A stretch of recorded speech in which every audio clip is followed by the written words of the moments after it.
Guys, my special guest tonight is Dr. Carl Hart. He is a Columbia University professor in psychology and psychiatry. He is the author of more than 100 journal articles, the co-author of the textbook Drugs and Behavior, and the writer of 2 New York Times bestsellers, High Price, which won the PEN Award for Science Writing, and his latest book, Drug Use for Grown-Ups. Dr. Hart, welcome so much. Thank you for having me. It's a pleasure to be here. Thank you so much. So just starting out in the beginning, I do want to make everyone aware, you are not advocating for drug use, but you do have scientific data that shows that what we have been taught about the way drugs affect the body may not be true.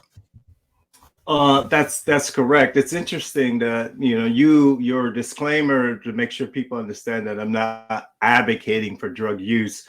It's always a strange thing for me because it's like, you don't need to advocate for drug use. People use drugs. That's not what I'm here for. And so I appreciate why you have to do that, but it just seems a silly thing. Why would I need to do that? But some people apparently think I do. So I want to start off by discussing your 3 goals as a neuropharmacologist. Now, the first goal is to use scientific evidence to end the drug war and legalize all drugs. Can you talk a little bit about that? Yeah. So when I think about, I think we should say a word about the drug war. And so when I say drug war, I mean these the policies that prohibit people from engaging in adult behavior when they are not bothering anyone else. And so you use these policies in a way that can negatively impact a select group of people. And that concerns me because many of the people who are impacted look like me. I worry that this is just another way in order to subjugate my community. Now, having studied drugs for nearly more than 30 years now, I realized further that what we have said about drugs, the things that we have blamed on drugs, are not really caused by drugs. They're caused by some of the same old things that we already know, like lack of education, lack of employment, lack of healthcare, lack of inclusion into a society. And so if we just continue to blame drugs, then we don't have to fix those other issues related to our society. And that concerns me, especially when people are paying the price, like they're going to prison or they can't get jobs as a result of a record. And so that's where I'm coming from. I remember when I was in elementary school, I don't know if schools still do this today, but there was a program called DARE, Dare to Keep Kids Off Drugs. And it was interesting looking back on it now, but they actually had a police officer come talk to our class. And he showed us some pictures and some scary videos, basically showing us this is what could happen to you if you use marijuana. And I remember thinking to myself, like, I mean, I was a kid then, so it kind of like scared us, right? But now, like as an adult, I look back on that and I was like, wow, that was really messed up that they told us those things about marijuana. Whereas if you look at something like marijuana, it's actually not harmful from what I've seen. Yeah. So any drug can be potentially harmful. So I want people to understand that there are potentially good effects as well as potential bad effects. But we can enhance the safety of these things with proper education. But like you, I was told the same sort of thing. DARE was around and we had police officers come in and tell us these fairy tales about drugs. And this is not to say that kids should be smoking marijuana. That's not what I'm saying here. What I'm saying is that it was another way in order to sort of make cops the heroes, and they are not qualified to be talking about this particular subject matter, but we allow this kind of ignorance with our kids for this subject matter, and that's a concern. That's one. So we don't want people to have misinformation in general. And then when we think about the age at which we expose kids to this misinformation, they are not even likely to even know what marijuana is or to have smoked marijuana. So what you do in a process is you introduce something to them that they weren't even thinking about. And so that's a concern. That's right. That's right. When you look at something like Joe Biden's crime bills, heavily targeted African American men, took them out of the home. And I look back even with something with that, it's just like if someone wanted to do drugs or whatever, I always felt like that's their business, that's their concern. And I'm curious what you have to say about, I believe it's Oregon. Yeah, I think it is Oregon, a state like Oregon that decided to decriminalize all drugs. Do you think that all drugs should be decriminalized? Yeah, so if we think about, if we go back, please, and because you raised the issue of the crime bill. Before the crime bill was 1994. Before the crime bill in 1986, we passed this law called the Anti-Drug Abuse Act. And it was 1986. Joe Biden was a co-sponsor on that bill. And that bill punished crack cocaine violations 100 times more harshly than powder cocaine violations, meaning that small amounts of crack, like the size of a nickel, was enough to get people incarcerated for a minimum of 5 years. And it would take 100 times as much powder cocaine for the same sentence. So Joe Biden, the Democrats, as well as the Republicans, they all supported that bill, and that bill has translated into being used against African Americans, Black folks, my people. Been 85 to 90% of the people arrested under that bill are people who look like me, even though we don't make up the majority of the crack users. I know if you look at your typical news broadcast or some bad movie like New Jack City or some of those other movies that reinforce those stereotypes, you believe that Black people are the primary users of crack. And that's just, they are not the majority users of crack. And so when we think of those kind of things, those type of policies, we have to start there and think about the people who are in power, and we have to think about we all make mistakes. So I'm not saying that people should be perfect, but when we make those mistakes, that we own them and then we correct them. But we have really yet to correct the misinformation related to the crack powder law. Back in 1986, December 1986, James Baldwin said that, in response to that law, he's the only sort of person who I remember saying, like, it's a bad law and it will be used primarily against Black and poor people. And he was absolutely right. He was saying back then, we should legally regulate drugs, because if we don't, the only people who are going to pay the price are Black and poor people. And it has come to pass. And so when I say legally regulate drugs, I mean just like we do alcohol. People have to be a certain age. We could control the marketing.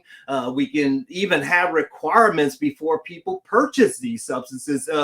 And so it's not this free-for-all that people think about, but what it will do is that it will enhance the quality of control such that people won't be getting tainted the drugs that are causing the problems today with overdose and those sort of things. And it will give us control over the education, the amount that is contained in each unit or container. We would have much more control. I mean, countries that have liberalized their drug policies don't have as many people in jail as we do, like Portugal, Spain, the Netherlands, Switzerland. They don't have people in jail like we do for drugs. They don't have all these problems that we have, but we have ignored what other people have done. And so the state of Oregon said, okay, we're going to decriminalize at least all drugs. People will not be going to jail for drugs in the state of Oregon. So mad props to the state of Oregon for taking some leadership on this issue. Agreed. And in my state, so Massachusetts, we legalized marijuana a couple of years ago. And then it was, I believe, 2 years after that, we started to have cannabis shops, and they've kind of grown like all across the state. But there's one piece that has not changed, and that's the fact that you still have prisoners in jail for marijuana convictions. And something that has been asked of Governor Baker is you need to release those prisoners that are in jail for marijuana. And that has not been done. And I want to get your take on that as well. I know more states are legalizing marijuana, but what is to be done about the effect that that law has had on people who are still in prison or people who have been released, but they still have a record because of that?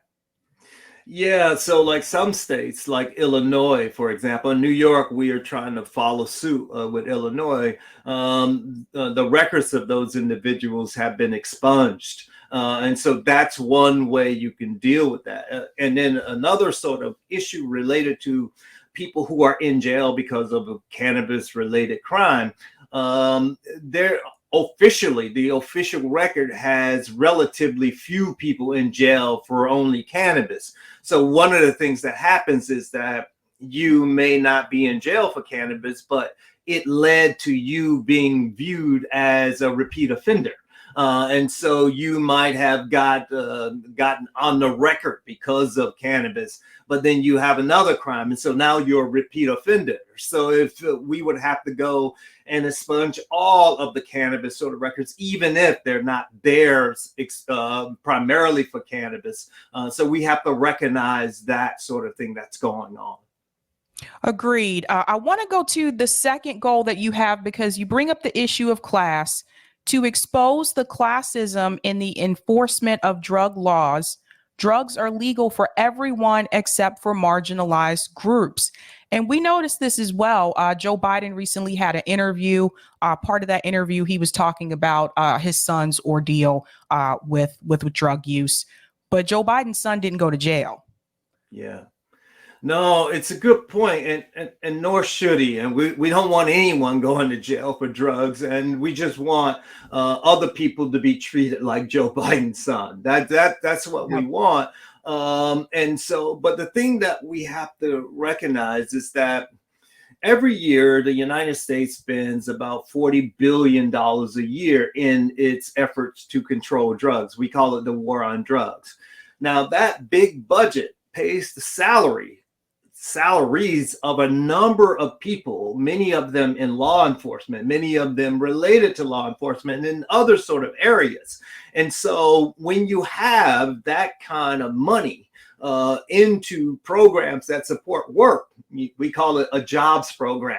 And so that jobs program is predicated on the subjugation of certain individuals in our society. And typically it's poor black, brown people. And so we have to face that. We really have to face that, okay, we don't want people to lose their jobs, but we want to shift their focus such that their focus is not predicated on the subjugation of black and brown bodies. And that's where we're at. Until we're having that honest conversation, nothing's going to change, because those people are fighting for their jobs. I mean, there's a reason where we have, whether they're Democrat or Republicans, whether they're both fighting to say how much they support the cops. And I want to say this, that I was a cop in the military. So I'm not one of these people who would just say, oh, we hate the cops or anything like that. But what we're doing is wrong. And we know it's wrong. And so these idiots who just mind-numbingly say we support the cops, what they're really saying is that they care more about those folks than they care about my kids. That's right. That's right. I want to go to your third goal here too, because I thought this was interesting as well. To keep people alive and safe. We've learned how to drive safely and have sex safely. We can prevent accidental deaths like this. I want to get your opinion about this. Why do you think it is that some people can do drugs moderately and lead productive lives, and then there are those who will abuse drugs and spiral down? Yeah. So have you heard of Burning Man, for example? Yep. You've heard of it? Okay. So I went to Burning Man this year, and Burning Man is a festival. I don't know, 80,000 people there in the desert. People are living out loud, living their life in this unashamed way, doing lots of drugs. But it costs about $500 to get into Burning Man, at least $500 to get in. And so what you have is a more exclusive community. Lots of drug use going on there, but you don't have those kind of problems that you just delineated. And so when you think about that as a fact, if drugs are there, but you don't have those kind of problems. So it tells you that the problems that we are attributing to drugs are something else. I mean, you used the driving analogy. Every year in the United States, we lose 40,000 Americans on our highway. Every year, 40,000 Americans will lose their lives because of car crashes. But nobody's talking about banning cars. Nobody's talking about a war on cars. What we're talking about is, okay, let's check out our speed limits, make sure people have seatbelts on. Let's make sure people are qualified to drive. All of these rational approaches that we take with driving, we don't do with drugs. And we just simply say, we blame the drugs. We do this because politicians' cycles are 2 years, 4 years, 6 years. It's a lot easier to say, we're going to put more cops on the streets and rid your community of drugs, even though that's not going to happen. But they can always show that they increase the number of cops. It doesn't matter what those cops do, but we can show that we have an increased number of cops. And people, for example, still have problems with overdoses. That doesn't really matter. What matters is that we have more cops on the street. Do you think that some people have an addictive nature or addictive personality? So regardless what the substance is, for example, let's say someone was, once addicted to drugs, went to rehab, but then they become addicted to food. Yeah, there is no evidence of an addictive sort of personality, but what we do have is that there are people who are irresponsible in a number of domains in their life. And it might be drug use, it might be too much video games, or with a partner that they screw up with. I mean, so it's people are it takes a long time to grow up and mature and learn those skills. And so yeah, people have problems. And if they use drugs, guess what? They're still going to have problems. And we're going to see these problems. But one of the things we do in our society is that we blame those problems on drugs. And that's a mistake when we do those sort of things. Right. Because some people, let's say you're going through a really tough time. Maybe you lost your job. Maybe it's just something financial or whatever. You're going through a really tough time. And some people will actually turn to drugs to alleviate their pain. And which I don't recommend, by the way, for people listening. Like, I don't recommend that you had a really bad day or whatever, or you're going through a tough time, that you turn to that to alleviate your pain, because that is one of those situations where it's like you might feel good for that time, but then it will wear down, and then you still have to deal with the problems that you're facing.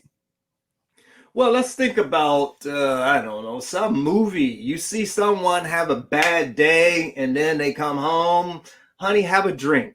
Just have a drink. That's a drug. That's people decompress like that. So it depends who we're talking about and the situation that we're talking about. But we do this all the time in our society. When people are having a hard time, somebody might give them a drink, or somebody may say, don't drink. So again, it's really hard to have those sort of hard and fast rules, because one of the things that those hard and fast rules do is that they decrease the likelihood of you thinking. And so you want people to be thinking about all these situations. Life is complex. And yeah, you have to learn how to think. You have to be able to identify situations that might be a bit troublesome for you. But that's all done with practice, and that's all done with maturing. And so when we misattribute these kind of things to drugs, then we miss the opportunity to help people to grow up properly so they can treat other people well. That's one of the major goals in our society, that we are good people. How do we prevent people, or how do we prevent someone from having an overdose, so to speak? Yeah, that's a great topic, particularly now and this time in our history. We see the numbers, 100,000 people overdose from a drug. So when we think about drug-related overdoses, we're really talking about people having taken too much drug and then having respiratory depression. That's one of the major things. Like, you stop breathing. You can imagine if somebody takes too much alcohol, or alcohol combined with sleeping pills, and then they stop breathing, or too much of an opioid combined with another drug, then they stop breathing. So the main thing is to always know, if you can, what you are taking. Oftentimes, many of these overdoses they occur because people think they have one drug. For example, they may think that they have heroin when in fact they have fentanyl. Fentanyl is a lot more potent than heroin. Potent simply meaning the amount of drug that's required to produce an effect. So if you take your normal amount of heroin and you think you have heroin, but you have fentanyl, you might run the risk of overdosing. And so the first thing is, like, really know what you are getting. And then another thing is, start off slow. Please don't take huge amounts of unknown drugs. Those are important points. Other points is, like, you want to make sure people are not mixing an opioid with another sedative, like a barbiturate or other antihistamine, or with something like Neurontin or gabapentin it's called, or with alcohol, or with other sleeping pills. You want to make sure people are not mixing these sedatives because then it increases the likelihood of respiratory depression. Those are some of the main reasons that people may get in trouble with overdosing. That's a good point. And that also leads me to this story that's come out recently about George Floyd. So Kanye West, Candace Owens, some others have jumped onto this as well. People are now saying that George Floyd didn't die from Derek Chauvin, that George Floyd died because he had fentanyl in his system. And I want to hear your take on that. Well, I wrote two pieces on that. I wrote a piece in the New York Times when it happened. I wrote a piece in Vox when the trial was going on. And so I tried to explain to people that it was Derek Chauvin's knee on George Floyd's neck and not the fentanyl, based on the levels of fentanyl that George Floyd had in his system. Okay. That was suggested it was too low, particularly if George Floyd was an opioid user, and he was. And so I tried to make this argument to show folks. And George Floyd also had a stimulant in his system, which would have counteract some of these effects if it was an overdose from the opioid. But that the likelihood of this being an overdose from fentanyl is so remote. I mean, when you said that this news story, Kanye West and Candace Owens, that's not news. This is like, we have all of this noise, and what you do is then they just mislead the public, and now people operate under this sort of under these false assumptions.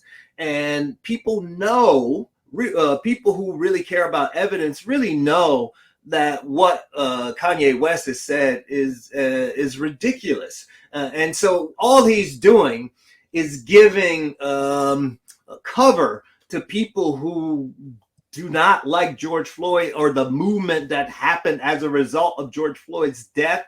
It's just a smoke screen for people to continue to exert their sort of hatred for the movement that had ensued after George Floyd's death. So I can't really express my frustration and anger with people like that. On the one hand, I feel kind of badly for Kanye West, because I just hope that the brother is okay psychologically, because some of the things that I've seen suggest that he may need some help. And I just hope that people who are around him take care of him, because I don't want to see anybody any more further harm done to anyone.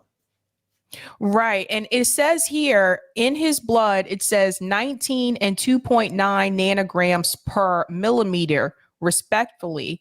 Those numbers strongly suggest he hadn't used them in at least several hours, maybe a day. And I think this piece is important for people to hear, because if you are just listening to like Kanye West or Candace Owens and you don't know this piece, it can be easy to believe that. Yeah, so that what you have up there, I think that's the THC and methamphetamine levels that he had. If you, I think up further up, well, here it is. I think this is the the 11 nanograms of fentanyl is what he had in his system. The below that. Okay. That's the portion there. And that basically is too low of an amount to have caused his death. Yes, for someone who they claim to have been a regular opioid user. So tolerance really matters here.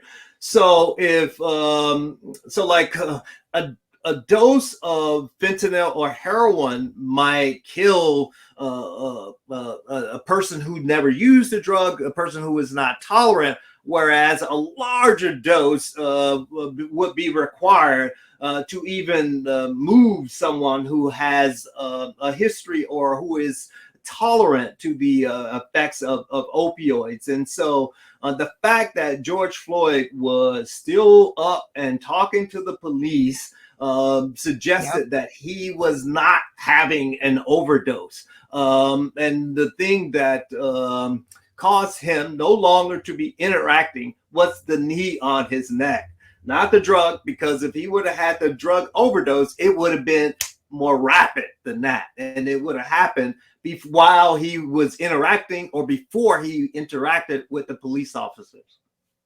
Well said. And it says that fentanyl is an FDA approved opioid medication, which I think some people forget that sometimes.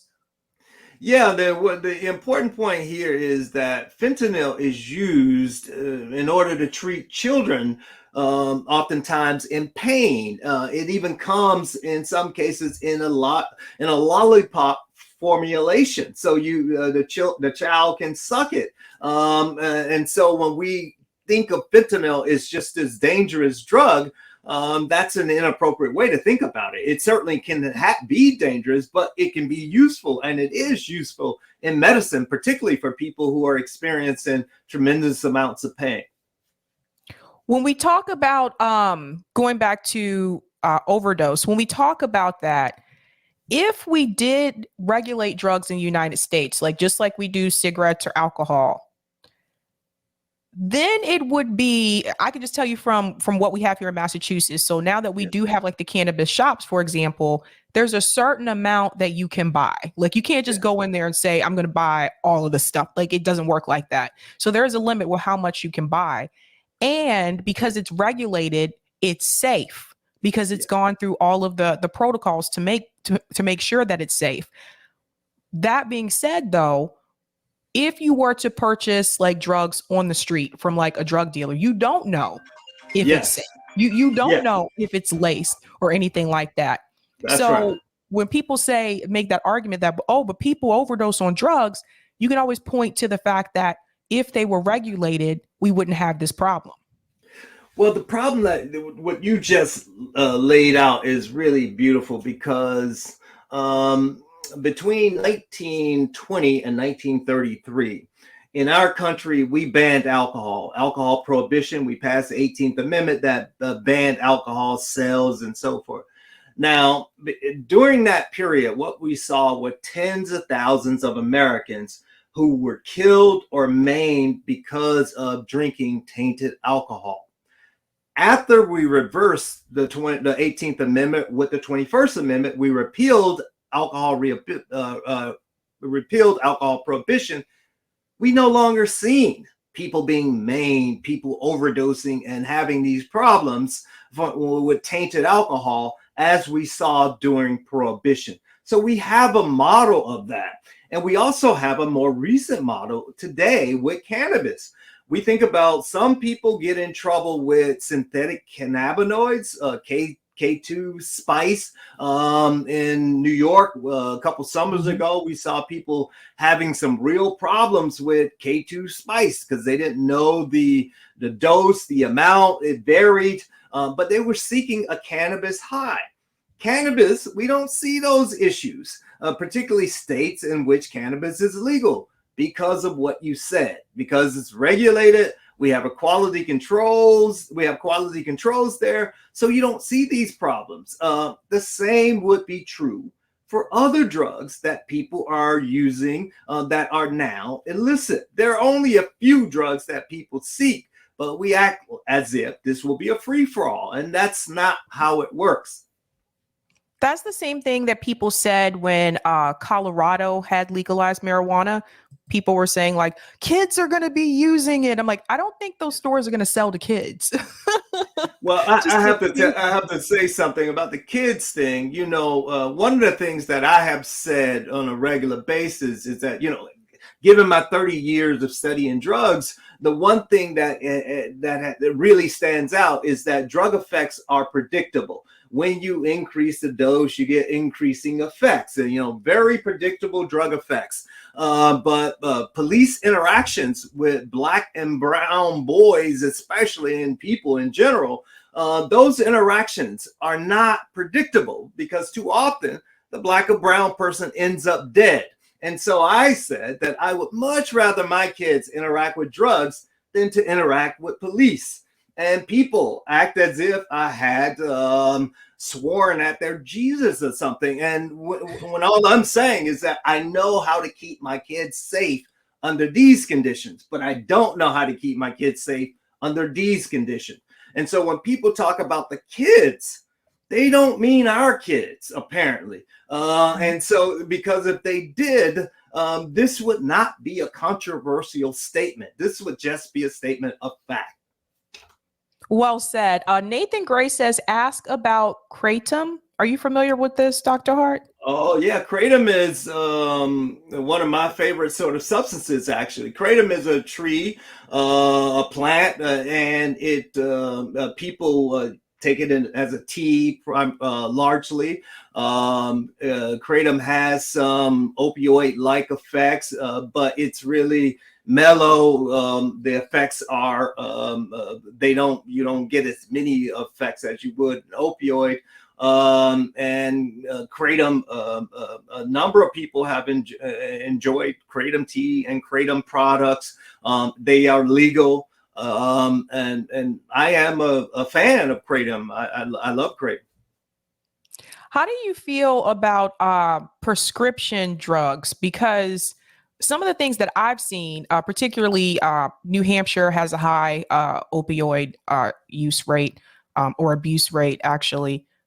What seems to be the trend now? You have a lot of high school kids that are buying prescription drugs from other people that actually have a prescription for it. So like Adderall, Valium is another one that they're buying. And I feel like our government, they put a lot of focus on like marijuana or like you said, like cocaine, like those kind of drugs. But meanwhile, you do have like high school teenagers that are buying prescription drugs. And that's scary to me only because it's not prescribed for them. So what works for someone else may not work for you. And I wanted to get your take on that. So if high school students are buying prescription drugs, that means that they have some money. Their parents have some money because they wouldn't be cheap. People oftentimes say activities that high school students are engaged in, and it's oftentimes an exaggeration. And so when I look at the high school data, the three drugs that high school students have used historically and continue to use, nicotine, cannabis, and alcohol. Those are the three drugs in which, when my kids were high school age, those were the only drugs that we ever talked about, just so I can make sure that they can keep their kids, their friends safe in case something happened. Those are the drugs that they're more likely to use. Yeah, there are cases where a high school student may use some cocaine or some other drug, but that will be really rare. So I keep the focus on those three drugs to help people identify when people drank too much and can have alcohol poisoning. Those are the main things. Making sure that people are not laying on passed out on their back. I don't want them to swallow anything that prevents their breathing. With the smoke products like nicotine or cannabis, my kids have asthma, so I want them to be able to recognize when it's becoming a problem if they're sucking burning weeds down their throat. Also, with cannabis being inexperienced, many kids may be, they may get paranoid or anxious. Just try to help them to just be like, chill. The drug will float away from the receptor and you will return to normal, but you just have to relax and it's going to be okay. So those are the kind of lessons that I tried to help my kids when they were younger. So when they saw that their friends were having problems, that they'll be able to step in and make sure that they don't panic. And panic is like the main reason that these kids may get in trouble. That was me, Dr. Hart. And my audience knows this, or most of them know this, but I told a story about this before. When I was in college, I smoked 4 times, and I remember the number because every time was a crazy experience. And I remember I did get really paranoid. Like, it was just the weirdest thing. And I was like, it felt like that paranoia was going to last forever. And then I'd look at the clock and only like 15 minutes had passed. And it felt like it was like hours that went by. And I was like, I don't know what to do. Why people are staring at me? That was the big thing. I felt like people were staring at me and my friends would be like, there's no one looking at you. So but I actually had that. We share that experience. I wrote about it in one of my earlier books, High Price. I wrote about a similar experience as you had. I got paranoid and those sort of things. And so that's why when I think about my own kids, it's like, this is cool, just chill and don't panic, because the panic will be worse than the drug effect. I agree. It also gave me the mad like munchies. Like, seriously, like I just got increasingly like hungry. And I was like, oh my God, it felt like no matter how much I was eating, I was still hungry. It was the weirdest thing. But like when I talk to friends of mine that are used to like smoking, they don't have that symptom. They don't get paranoid and they don't get the munchies. Yeah, it's an interesting thing because they probably don't feel like they're getting the munchies. But, one of the things we've done and I've done as a researcher is that I brought people into the lab and we measured their caloric intake every day. And so these are people who smoke 5-6 blunts a day. And they've done so for a long time. And even they increase their food intake, although they may say they're not, but we measure everything they eat. And so all of the calories. And so that's one of the more consistent effects, that people will increase their food intake.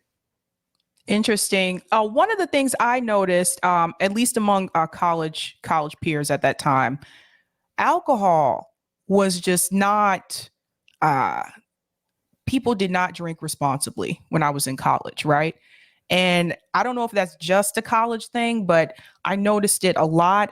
You go to a party and there would always be a couple of people that would just get blackout drunk. And I don't know exactly why that is. I don't know why. Do you think it's just because they were inexperienced? Do you think it has something to do with the fact that they may have come from a very restrictive home where their parents did not allow them to have any type of alcohol or anything like that? And do you think that's bad? Like, for parents that are overly strict with their kids and tell them, don't drink, don't smoke, these are all bad. Do you think that's bad for that child in the future? Because they're not being introduced to it in the proper way, then they go to college and they don't know how to drink responsibly and they abuse it. Yeah, so let's think about the age at which people go to college, like from 17 to 22 or so, and the drinking legal age is 21. And so you can imagine that college kids have some freedom and they may overdo it because they just don't have enough practice with that, and they're not of age yet to drink, and so they have to do it in these ways in which they conceal their activity. And when you conceal your activity, it increases the riskiness of that activity. So there are a number of things that are going on in that college mix that is somewhat abnormal. But just think about that, you know, like the drinking age in the United States is not until 21. But I went into the military and they gave me an M16 at 17. I couldn't drink alcohol, but I could certainly die or kill. That's just part of the how ludicrous some of our policies are. It doesn't make sense, but people haven't really questioned those kind of things. But you can die, but you can't have a drink of alcohol. That's true. What advice would you give to parents that are that way? Like, for example, I went to high school in the South, in North Carolina, and it's the Bible Belt. So a lot of the parents are pretty strict with their kids. What advice would you give to those parents in reference to drug use and their kids maybe wanting to experiment? Well, the advice, you know, it's always hard to give parents advice, but I just think about, like, well, I'll tell you what I did with my kids. You know, I was never worried about drugs. We rarely had like a drug conversation. The conversation we had was, what kind of contributions are you going to make to the society? What are you going to do in order to make your contributions? And I just wanted to make sure that we were reinforcing goals that supported their long-term goal in terms of contributing to the society. Whether they had a drug or not was never my concern. What was my concern was how well they were doing in school. How well were they interacting with their peers? Were they normal kids? Did they have friends? Were they isolated? All of that was far more important than whether or not they took a drug. Frankly, I didn't care, as long as I know that I was reinforcing these goals that were a lot more lofty and more ideal for people to be, and they were trying to achieve those goals. Then I know I did my job. Whether they did a drug would be like asking them whether they played a video game. I don't care. I just need to make sure that you're hitting these goals. Well said. Well said. I want to get your opinion about this situation with Brittany Griner. So for those who are not aware, she was a professional basketball player here in the U.S. She traveled to Russia. She did have a small amount, by the way, a very small amount of, I believe it was the cannabis oil that was on her, and she's been sentenced basically. I know Joe Biden has issued some type of support in reference to she should be free, but she's there. And this is the danger about, you know, this the harsh laws that we have in the world, not just in the US, in the world, about drug use. And she's in prison for a small amount of cannabis oil in Russia. I wanted to get your opinion about that. Yeah, I have a lot to say about that. You know, it makes me sad because I think back to the summer of 2020 when the WNBA players really showed up for Black Lives That Matter, and for Breonna Taylor, George Floyd, for the injustices that happened in our society. The WNBA, they showed up like nobody else. They really showed up. And so I'm watching the silence, relative silence in the sports world from these multi-millionaires, and it's silent. And it's blowing my mind is what it's doing, because there is no way these folks with these big platforms shouldn't be out there every day reminding us that this woman is sitting in a Russian cage. Like you point out that she had small amounts. I really don't care if she had large amounts. It was for her personal use. She wasn't bothering anyone. She was going to work in that country. serving those folks, serving us. She won a gold medal for our country, and I can't believe the silence, the relative silence in this country about this injustice. It blows my mind what it says. It says we're on our own, and it just I am. It sickens me. I mean, I now live between New York and Geneva because I can't really take people not caring for other people or not showing up for other people who have been unjustly persecuted, like she has been. I don't understand it. All of these people have podcasts, they have platforms, they have all of these things. The NFL, for example, pretends to care about race. They do this bullshit commercials on racial discrimination. They put these sayings in the back of the helmets like we're all in it together. Basically, it's like, are you kidding? This is it just blows my mind. And the sports broadcasters, the brothers and the sisters who are doing this, they don't mention this. It blows my mind. It just blows my mind that we still support those people who have platforms, and they're not up in arms about this. The other thing too that I've noticed, the NFL, they've also removed football players for marijuana. And to me, it's like I said before, last time I checked, weed doesn't make you run faster. Last time I checked. So I've seen them do that. But they recently changed their policy. So they're not using cannabis anymore, they say. They've recently changed their policy. The NFL did. Yeah. Okay. Well, that's good. But the Olympics, same thing.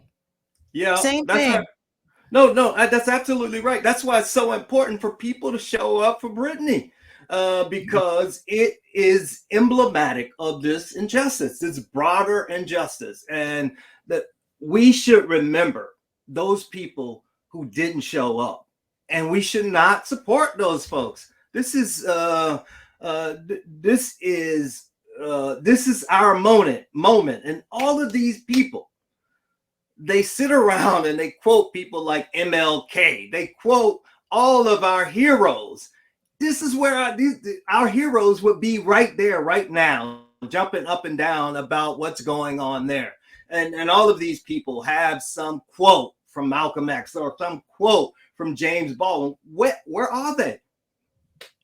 Yes, they have not shown up for her. I guess I would say I'm surprised, but they pick the issues that they feel are safe to talk about. I think you just said it, safe. That's exactly right.